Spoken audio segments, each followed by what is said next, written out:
CIA experiment confirms that we can see with our eyes closed. In 1973, Ingo Swann, a consciousness explorer, conducted an amazing experiment. He used his remote viewing abilities to study Jupiter. Swann claimed that Jupiter had rings, something that was only a theory at the time. Years later, the Voyager probe confirmed it. Thanks to his incredible ability, Ingo Swann detected anomalies on the moon. Apparently, he could see images of human beings operating on its surface.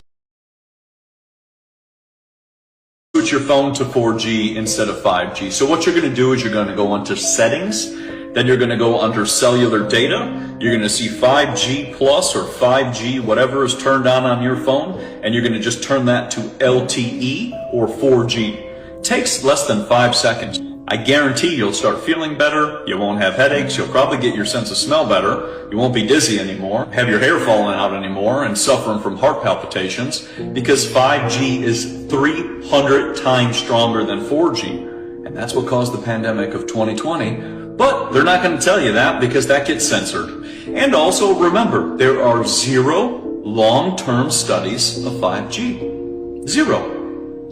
There were people who testified in front of Congress and asked them, do you have any long-term studies of 5G before you roll this out? There are no industry-backed studies to my knowledge right now. Happy to visit with you as to what opportunities you think there needs to be more studies, and we're always for more science.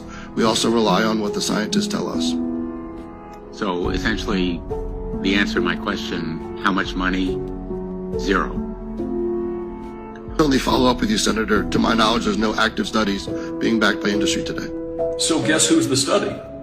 You. That's why I don't use any of the new stuff. That's why I don't use AirPods and smartwatches and all the other stuff. Because you don't know what you're putting into your body or doing. Story was an American and a Russian arguing about their two countries, and the American said, look, in my country, I can walk into the Oval Office, I can pound the president's desk and say, Mr. President, I don't like the way you're running our country. And the Russian said, I can do that. The American said, you can? He says, yes. I can go into the Kremlin, to the General Secretary's office, pound his desk and say, Mr. General Secretary, I don't like the way President Reagan's running his country.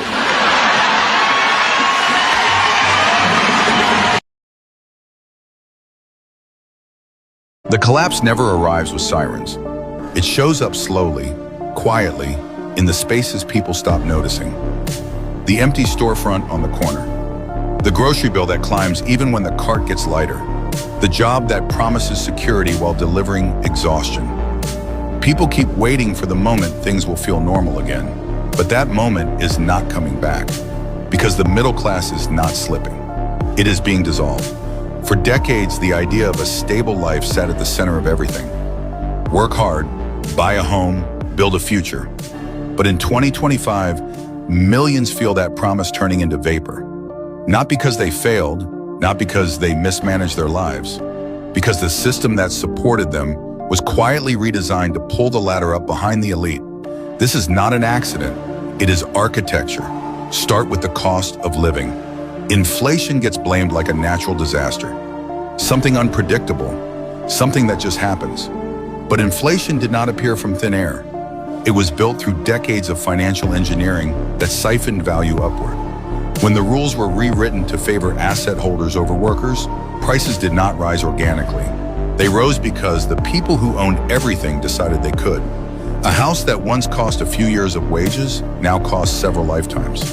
Rent consumes half a paycheck. Groceries feel like luxury items.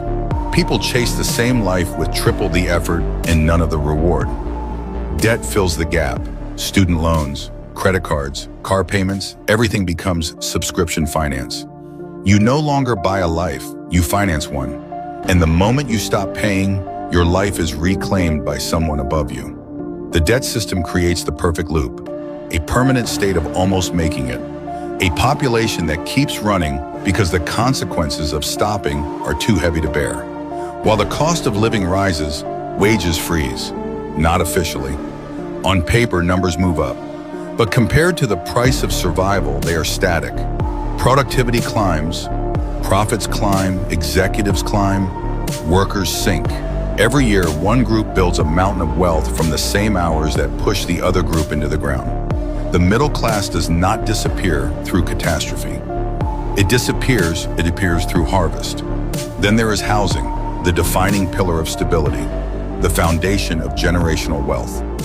Today, that pillar is owned by investment firms that buy neighborhoods in bulk. They never intend to live there. They intend to capture the one resource every human needs: shelter. Once homes become financial products, the people who actually live in them become secondary. Families get pushed out. Communities fracture. Landlords become faceless entities that raise rent simply because they can. A house once symbolized freedom. Now it symbolizes ownership by someone you will never meet. Work itself changes. Not long ago, a job meant permanence. Today it means flexibility for the employer and instability for the worker. Gig platforms turn labor into disposable fragments. Automation becomes the excuse for shrinking paychecks and expanding surveillance. People are monitored, measured, timed, and optimized. Every move tracked in the name of efficiency. But efficiency for who? Not the worker. Efficiency for the system that sees humans as moving parts. The great shift is already here. People work longer hours and still fall behind. Extra jobs, side hustles, constant hustle culture. All of it sold as empowerment while quietly normalizing burnout. A population too exhausted to question why the goalposts never stop moving. Then there is the psychological piece. When people sense the ground disappearing beneath them, the instinct is to look inward. What did I do wrong? Why can I not keep up? But the collapse of the middle class is not the result of personal failure. It is the outcome of decades of policy decisions designed to widen the gap between those who hold power and those who fuel it. The pandemic did not create the collapse. It accelerated a trend already in motion. Wealth was transferred upward at speeds never seen in modern history. Small businesses closed while mega corporations expanded. Entire industries consolidated. The richest individuals doubled their fortunes while households drained their savings to survive. People thought the emergency would end and the system would reset. But the system that returned was not the same one that existed before. It was leaner, more automated, more centralized, and far less dependent on a thriving middle class. Which leads to the most important piece. A society without a middle class becomes easier to control. A polarized population split into wealthy elites and struggling masses loses its stabilizing force.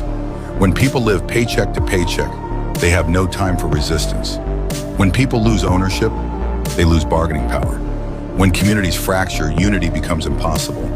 And when the future feels uncertain, people accept whatever structure promises predictability, even if it costs them freedom. The disappearance of the middle class is not just an economic shift. It is a social restructuring. It determines who gets to participate in the world and who only gets to endure it. Financial strain becomes a political tool. Scarcity becomes a method of guidance. And people who know something is wrong are told they were imagining it. The truth is hiding in plain sight. Every major trend of the last 2 decades points in one direction: consolidation of wealth, consolidation of land, consolidation of influence, consolidation of technology, consolidation of control. The middle class cannot survive in a structure designed for extraction. And right now, the structure is almost complete. But here is the part they never expect. People are starting to look past the noise, past the narratives, past the distractions, past the political theater. People are not blind to the pattern. They feel it. They live inside it. They watch it reshape their families, their neighborhoods, their futures. And once a pattern is recognized, it cannot be unseen. The question is not whether the middle class can be saved. The question is who benefits from its disappearance. Follow that thread and the entire blueprint reveals itself. You be the judge. If you are awake, you already know what to do. Hit the link in our description and sign up to our free underground newsletter.